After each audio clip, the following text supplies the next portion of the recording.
Okay, so this is the story. It's an old story about this old guy, appropriately enough, who lived all by himself way out in the high desert somewhere. Mountains all around, scrubby. Not a rich country, for sure.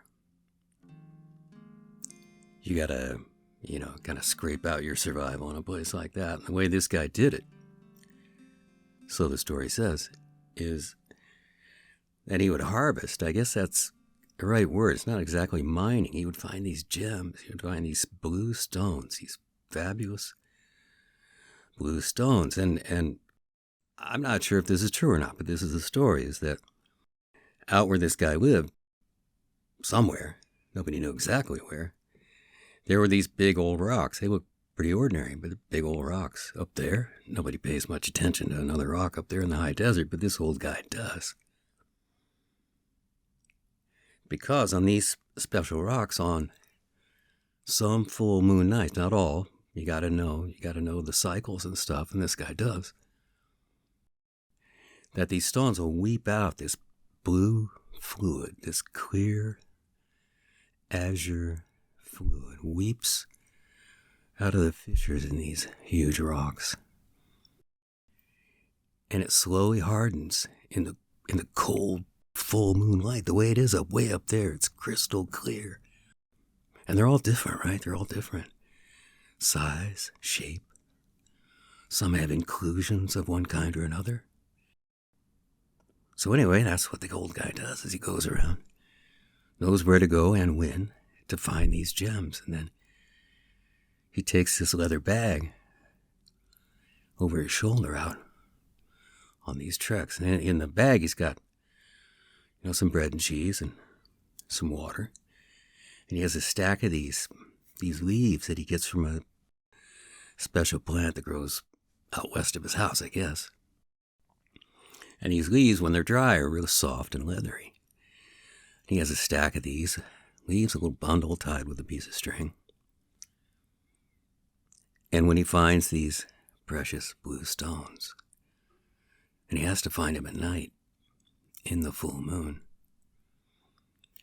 he gently pulls them away from the mother rock, wraps it in a leaf, and puts it into his leather bag, muttering something, nobody knows what, each and every time he finds and harvests one of these gems.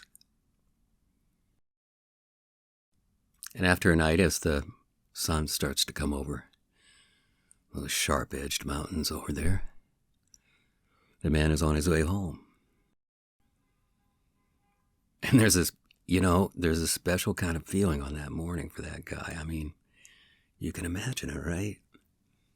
His leather bag is filled with these indescribably precious blue stones, each wrapped in its leathery leaf. He has a bond with them. And he stokes the embers that he left in the fireplace and gets a fire going. And he makes some tea. And he makes some porridge out of those hard wheat grains that they sell. And as the sun rises and his little house gets warm, and the sun comes through the colorful curtains, he thinks, I'll go to town in about an hour. And he does. And he takes him to the little town, and there's a little jeweler, a joyeria town. And he puts the bag on the counter, and the man raises his eyebrows.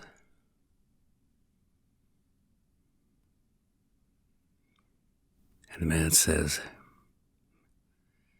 I've got some more of these gems.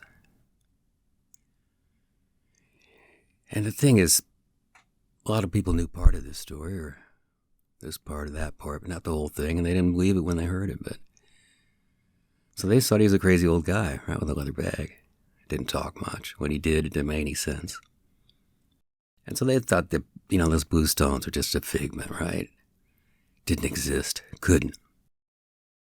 Nothing that fine or precious, as the word would have them, could, they thought. And so when he opened his leather bag and pulled out the bundles of leaves, each leaf wrapped around a gem, the two men looked at each other, and with the smiles, which are very slight, the smiles of the high desert, can be easily missed by city folk, but they were there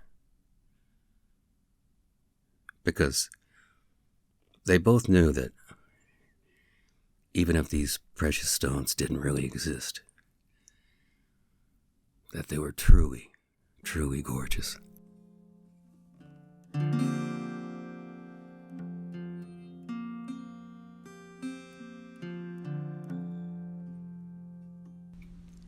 And so it may be that harvesting is a particularly correct word for this, because perhaps without this man's ministrations and care and attention, above all, these things would not exist.